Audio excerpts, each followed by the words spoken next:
accurate mirror that describes the reality. And another fruit of lowering one's gaze is that Allah subhanahu wa ta'ala causes the heart to be strong. The person will have more bravery, more courage. Why? Because the heart is attached. The heart is focused on things that really benefit. And still the reality of things. So apprehension is not there.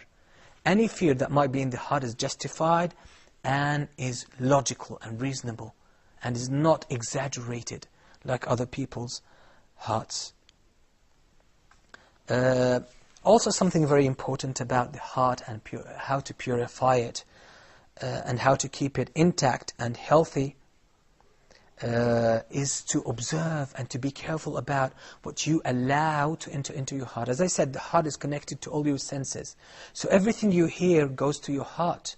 Everything you see goes into your heart. Everything you taste goes into your heart.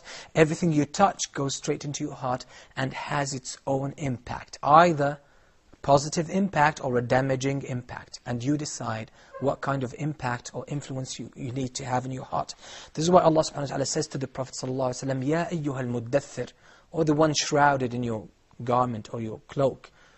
Qum fa'anzir, wake up, stand up and go and warn the people against the reality of what's awaiting them. وَرَبَّكَ فَكَبِّرْ, glorify your Lord.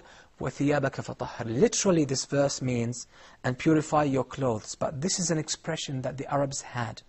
They used to use the clothes, the word clothes, to stand for the heart. So this verse basically means, and purify your heart.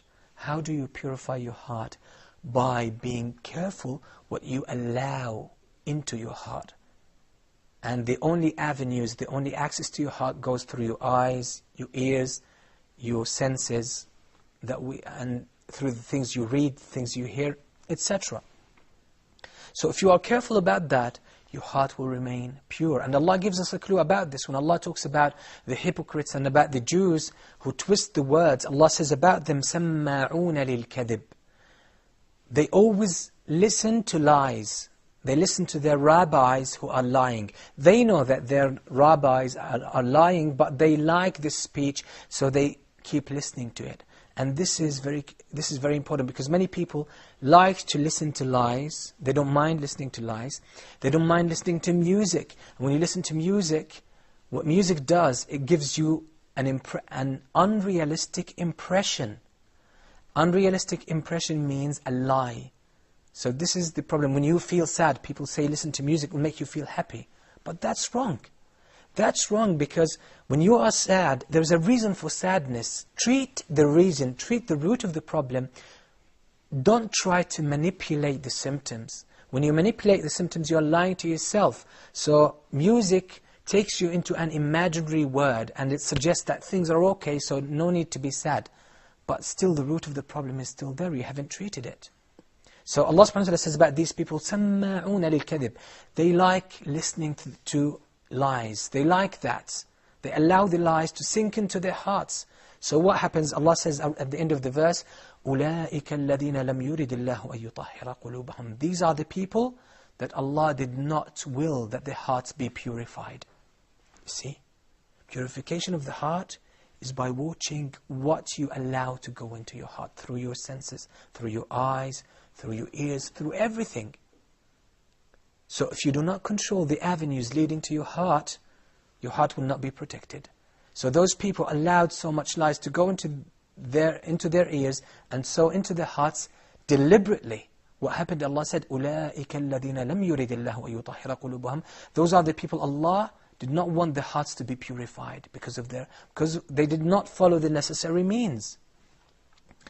And also, Uthman ibn Affan, may Allah be pleased with him, he said, if our hearts were really purified, if they were really pure, we would never, ever feel bored of reciting Qur'an.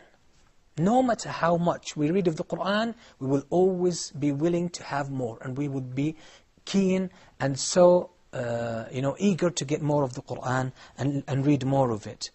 And this is why, this is actually a very important thing. So everything you see will sink into your heart and will have its own impact. Everything you listen to will have its own impact. So this is why we have to be careful. We have to be careful what we look at, what we... It's just like having food. You don't allow any food to go into your stomach. You try to get healthy food, because the food will go into your stomach and will affect your body. If it's healthy, it will strengthen your body, will keep your body fit and healthy. If it's harmful, if it's unhealthy food, it will harm your body. The same thing applies to what you see, what you look at, what you allow to go through your eyes into your heart, what you allow to go through your ears into your heart, what you allow to go through your senses of touch, smell, even reading. Everything you allow to go into your, you allow to reach these senses will go into your heart. So if you are not careful about that, then you might be harming and destroying your heart. This is why sometimes we say to certain brothers and sisters, you know, this is a person who calls to misguidance. And he's one of the people of innovation. He comes on different satellite channels and they are very famous. But we know these people are people of innovation. They follow, for example, the Sufis, or they follow things that are displeasing to Allah subhanahu wa ta'ala, innovated, you know, styles in religion. We say to them, don't listen to them because they will affect your heart. They say, no, no, no, I will listen and I will choose. This is a very serious matter. If you know a person is deviant, he's misguided, don't listen to him. Because you will have then the example of the Jews who listened to lies deliberately. What did Allah say about them? Those are the ones Allah did not wish that their hearts be purified. So the secret to maintaining our hearts intact is to observe what we allow to go through our senses, these avenues and these channels leading to the heart.